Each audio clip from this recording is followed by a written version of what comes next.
Good afternoon and welcome to United Soccer FC. My name is Harry. Hope everybody's having a great week here. We're recording on Wednesday afternoon here. With me today is Mark Turner. I know Mark from all the way back in the Switchback days, and now he can be found covering Austin FC on Last Word on Sports and on Twitter, LWOS Mark Turner. Mark, how are you, man? It's been a long time since we've we've met once, but since we've talked soccer in a while. Yeah, it's really good to see you, Harry. Thanks for having me on the show. It has been a while, but it's fun to get the invite and fun to talk soccer with you again. Appreciate you taking up the opportunity, and for you, it's kind of a bonus because I know you're not in Colorado Springs anymore, but I grew up in Colorado, so to me, I'm not gonna lie, they're probably my second team, my home team. I still follow the Rapids. I follow the Switchbacks. Obviously, SAFC's my true love down here. But to me, with the Switchbacks having main reason why I wanted to have you on is to kind of talk about how big of a deal it is for the Switchbacks moving to the new stadium downtown, and kind of what it means for the Switchbacks going forward. It's a new stadium. It's going to seat about 8,000 for soccer, and I think 15 or so, maybe a little bit more than that for concerts and stuff here. But just for for the Switchbacks here, how important was it for them to be able to move out of the old was it Widener Field, pardon me, to the new Widener Field, for that downtown? Yeah, it's a great question, and I think it's the question. It's the question that Switchbacks leadership and the fan base, and really even the city at large, Colorado Springs, have been asking for a long time. I think everybody felt that this would be a good move. I think everybody felt like this would be the thing that would propel the Switchbacks to the next level and make them truly competitive. Folks may not know this, but Colorado Springs is the second smallest market in the USL behind Reno.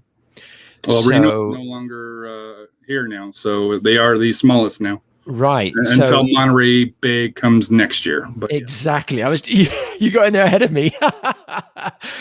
And that's why Harry's so good at his stuff. He knows his numbers.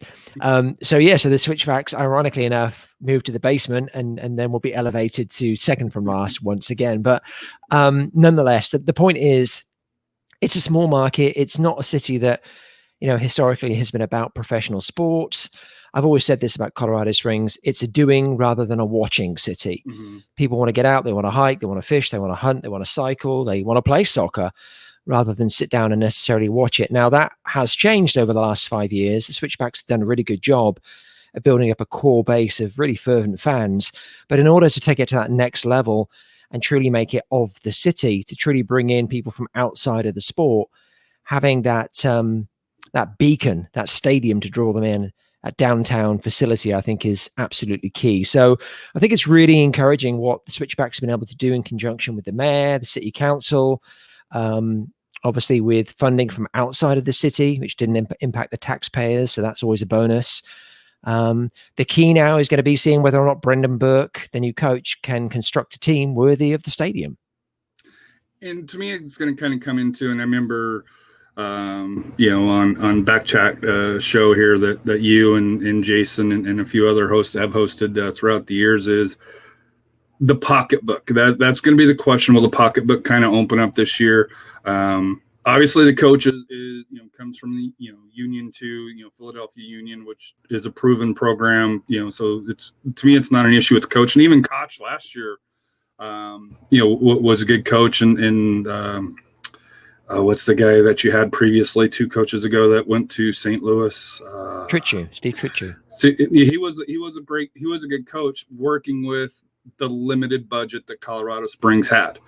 And to me, and I've said this before, USL 5 years ago, 6 years ago is a lot different than USL now, especially when it comes to budget wise. So to me, I think without this stadium, and even on Wikipedia, where kind of went through just to kind of get some little facts here real quick here. They mentioned that without possibly the new stadium, the Switchbacks could have been moved down to League One, which might be with the older facility, which I didn't mind the older stadium, but for USL Championship, it was kind of bare bones, for that here. So I think for me, it's a huge positive for the Switchbacks here. And for Colorado Springs, just in general, I think, to have a great stadium to be able to showcase events, state playoffs and stuff like that for soccer and stuff like that, if I think it's a huge, huge opportunity for Colorado Springs, and especially with the Air Force Academy and the Olympic Center. So, which this is part of that system here. So yeah, that whole initiative. Yeah, I mean, you make a good point. I mean, everything you just said is on the money. I think had they not got the new stadium, it definitely would have impacted finances, which would have impacted decision making, which would have impacted the league they would have been in, just simply because of the salaries they could have paid. Mm-hmm. And the Switchbacks have always been pinching pennies. It's always been difficult for every coach, whether it be Trichu or Koch. I know Burke is feeling some of the same financial challenges now. Well, it is. But that being said, the association with the Rapids now, which of course has been formal for a couple of seasons and was something that Switchbacks fans were always really nervous of, I think is our saving grace. I mean, this season, the Rapids are sending probably, I mean, I'm not even sure. I mean, probably the fourth overall player. They are sending the five or the best group of Rapids players to Colorado Springs they ever had in the five that they're sending this preseason. A. Rodriguez, defenders Seb Anderson and Michael Edwards. The guy who was projected to be the number one pick in Super Draft didn't end up quite going that way, but Philip Mayaka, an undoubted talent out of Clemson, midfielder, and forward Matt Hundley, who of course was with the Switchbacks for a spell last season. Very, very good player. So the Rapids have given the Switchbacks five really good young players there who are going to be eager to show what they can do, who are going to get a lot of minutes, and are going to hope that their efforts, reflect well in terms of their progress with the Rapids ultimately. But I think in the short term, the Switchbacks are really going to reap the benefits there. And that does enable them then to utilize their spending a little more effectively when they're looking to bring additional talent onto the roster. They've been able to retain some key players from last year, like Ronnie Argueta, Jordan Burt, Austin Dewing. So it hasn't been a great preseason. They lost to New Mexico. They lost to the Locomotive recently. They're finding their feet, but Brendan Burke's a good coach, and I think he has some good raw components to work with there. And the Switchbacks will open up here May 1st at in San Antonio for that here. But just I know you're in Austin FC, which we're going to turn the attention to here. But and I know you don't cover them as closely as you used to, but what's your thoughts on how the Switchbacks will do this year? They're in a group of 7. Top 4 make the playoffs.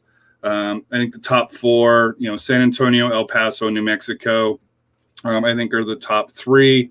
Then you got RGV, Austin, Colorado, and Real Monarchs. So I think there is a spot, an opportunity for that 4th spot to be able to get in. So I'm interested to kind of see, if they will be able to step up. So do you think that they have the talent to be able to possibly contend for the playoffs? Because, no offense, the last couple of years, unfortunately, they've been contending more for the wooden spoon than they are the playoffs this year, or last few years. Yeah, no offense taken. The last couple of years have been rough. And despite the fact I live in Austin now, and I'm originally from England, so Nottingham Forest are my number 1 team, the Switchbacks haven't exactly been relegated to 3rd. They still have a place in my heart, and I still follow them closely. And I think, to your point, there's a lot of flux happening outside of those front runners. I mean, you mentioned the front runners there that I would concur with 100%. But when you look at some of those teams that historically have been pretty strong, Austin Bold, certainly the Monarchs, there's a lot of flux there right now. In the case of the Monarchs, there's a lot of flux in their parent team as well. So yes. I think it's really going to come down to which team is able to gel quickly and hit the ground running. The thing the Switchbacks did back in 2015 when they showed up was they surprised people. They hit the ground running. They were hot. The first half season was amazing. They weren't too shabby in the second season either. They made playoffs, those first 2 years. If Brendan Burke can pull these pieces together quickly, and I don't necessarily mean come out the gate, on a winning streak, first 10 games unbeaten or anything crazy like that. But if he can solidify this squad quickly, because I think he has the component parts, then yeah, absolutely. I think the Switchbacks have an opportunity to snag that final playoff place. However, I think there's also the potential for it all to come down like a house of cards. It really depends on how these players blend, what kind of camaraderie develops. And as a Switchbacks fan, of course, I'm hoping that it does come together. So we'll see. I think that they'll be in contention for it. I think there'll be 4 or 5 on there. I don't think they're going to be in the list because I think Austin Bold takes a step back. Sure. For here, just that's a whole separate discussion. They lost too much talent. Mm-hmm. It was question was what would they even be back this year, and they are, thankfully. But I do think they take a step back. I think RGV takes a step forward, breaking free from the Dynamo. Yeah, I think Real Monarchs, they're kind of a wild card, but with Real Salt Lake kind of struggling, having ownership issues, I think that I don't think they're going to be the Real Monarchs of there. So, I could definitely see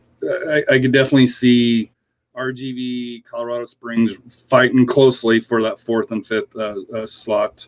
Of course, to me, the key, of course, anytime you play a team from Colorado is the altitude. If they can make the new Widener Field a fortress like it used to be, was it Fortress of Sand Creek? I think is what it used to be called at the old stadium here. They can do that, and especially where they get the little cold and snow days earlier in the season. So. But turning to your new stadium, which is Q2, just kind of curiosity. I know you moved down to Austin here, but how did you get involved in covering Austin FC? Just that for that here. Yeah, well, so the first thing I want to say is, yes, we have to give a nod to the corporate sponsor. So it is Q2 Stadium, but I am on a push here to have the fans nickname it the Treehouse. So. You heard it. That's the first I've heard of it. So there you go. Anything I can do to drive that forward. I have the support of Austin Anthem, who are the largest and oldest supporters group. So we're pushing for the Treehouse, but we'll take Q2 as well, and we certainly appreciate their support. To answer your question, you gave me a generous shout out at the top of the show, mentioning Last Word on Soccer.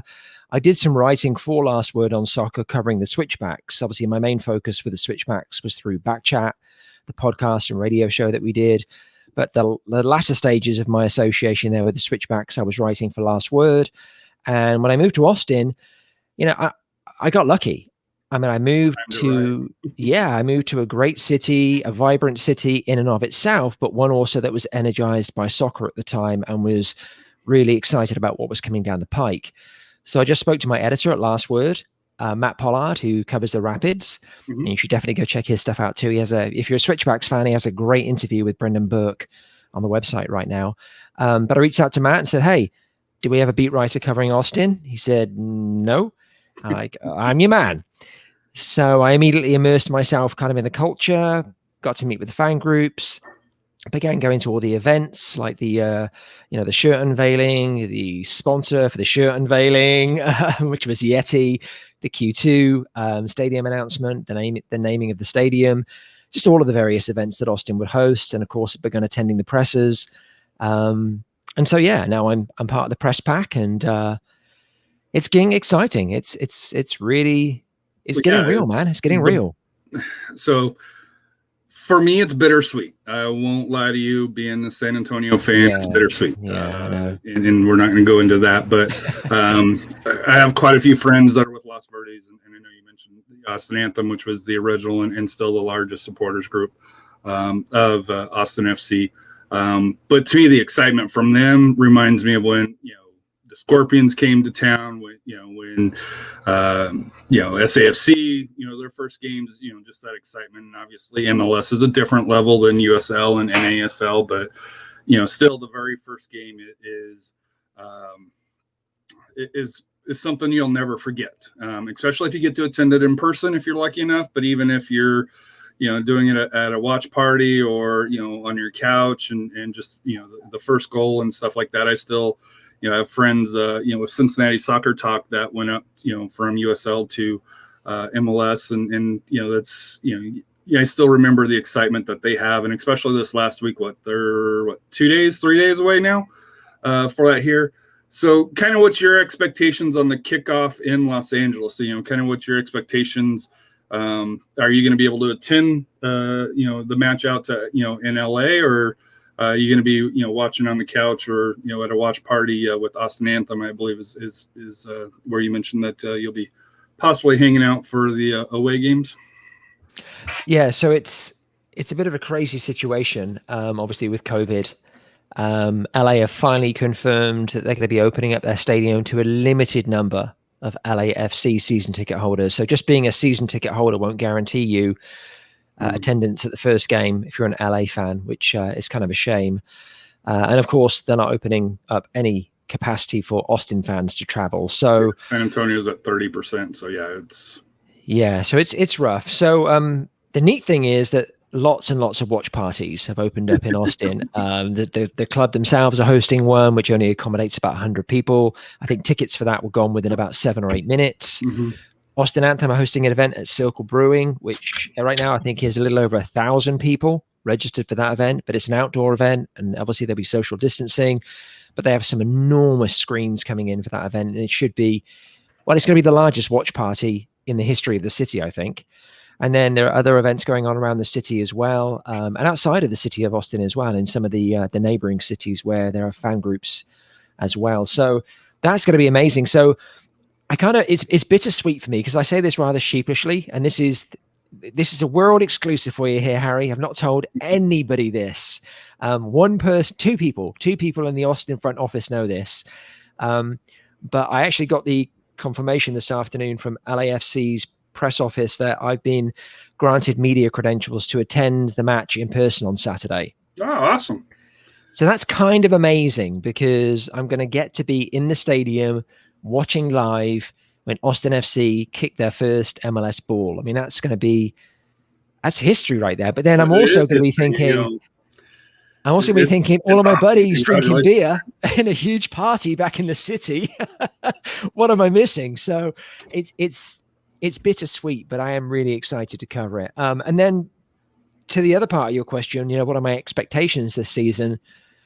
I think my expectations are in line with the majority of Austin fans, which is that we're optimistically hopeful, but we're keeping our powder dry. There's no chest beating here beyond that which Matthew McConaughey does in the movies.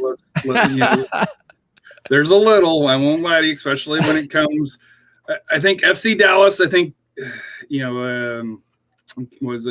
Capital City Soccer has FC Dallas, I think, slightly ahead of Austin FC. But, when it comes to Austin FC in Houston, which I think is the clear 2-3 team in the state right now, based on there's a little bit, hey, Austin is going to finish at Houston. And, I follow Generation Orange. And of course, they think the exact opposite for that here in the Surge. So as a neutral, and like I said here, the reason why I created this station or this podcast is, because I do a San Antonio Soccer Roundtable, but it's mainly focused on San Antonio SAFC and the local high school and stuff. And I love it. But if you say Austin on there, you get bad words tossed back at you. So and to me, being a fan of the game and trying to help grow the game, well, I won't say Austin is my favorite team. I won't lie, I'm rooting to see how they do, because, if San Antonio is ever to get into MLS, Austin has to knock it out of the park. It has to show that this area, the South Central Texas, this area will support soccer. And San Antonio, I think, has done a decent job, without getting into the politics of how Austin came in. But if Austin knocks it out of the park, and if San Antonio can still continue to draw, to me, that gives at least a fighting argument to possibly get up to MLS without pro rails. So, no, I think as an SAFC fan, as much as it sucks, you got to kind of have a little bit of rooting interest, not necessarily for Austin, but, in that at least the fans, turn out and support them, which, with Matthew McConaughey and all the support that, tickets selling out in, minutes and, I think it's a 17,000 wait list. You could almost fill a second stadium, of people, which I thought they kind of built the stadium too small. Yeah, I but think a lot of people would agree with you. hey, it's we got to see what year 3. I think year 3 through 5 will be the key. Sure. Obviously, Austin FC is the shiny new toy. They're going to get lots of attention, and I think they're going to do. I think they're not going to be FCC Cincinnati. Year 1. I think they built a better roster than that. Preseason wise, I know they smacked around San Antonio FC. Last weekend? I think it was last weekend. Yeah. 5-1, and now it was their first team that played, and SAFC had didn't have quite their full first team, but still MLS talent is MLS talent for that here. So I personally would have loved to have seen it. I can't wait personally for the first Austin FC San Antonio FC match, because I think that will be very exciting, to say the least, whether it's at Q2 or Toyota Stadium or the Treehouse. Hey, for that here. I remembered, for that here. But I know you mentioned you got a kind of time crunch here, so I do appreciate you coming on here, Mark. Like I said here, hopefully later on the season we'll be able to kind of talk after a few games in. Especially I know Austin FC, if they can do the very first, the first 3 games very well, they could possibly get an open U.S. Open Cup slot, which San Antonio was eliminated due to the round 1 being eliminated. But Mark, I really do appreciate your time. Like I said here, I've been a huge fan and follower of yours for many, many, many years, and like I said here, it's awesome to finally get you, on a show here in San Antonio as opposed to a show in Colorado Springs. well, sure. Well, I appreciate you inviting me on, and just to finish my earlier thought, there are some fans. I mean, you mentioned Capital City Soccer. Those guys are high on life, and they're very, very bullish, and you have to admire that. But I think generally speaking, the fans are just enjoying the ride. Yes. I think we're just really, really excited to have our first professional sports team in the city of Austin. Major professional, because there's been other professional teams for that here, but major league, along those lines, yes. Yeah, so it's going to be interesting. It'll be interesting. The Western Conference is arguably the stronger of the 2 conferences. So, to your point, it'll be really interesting to see how this roster stacks up. I agree with you. I think Austin did a great job of putting this roster together. I think we all know where the weaknesses lie. I think we're concerned about the coverage at central defense. We're not sure who our leading goal scorer is going to be at the end of the season, but in preseason we've seen goals from all over the field, so that gives us encouragement as well. So it's going to be interesting. But yeah, I'd love to come back on the show maybe later in the season. We can pick this conversation back up, and who knows, I may be sobbing into my microphone, or at that point I may be getting a little bit bullish. We'll see how things go. Thanks for having me on the show. Bullish, but appreciate it. I know you got to run here, so I think appreciate you got kids soccer practice tonight. I had kids soccer practice last night, so I completely understand. But appreciate that, Mark. Thank you for coming on to United Soccer FC. You're welcome.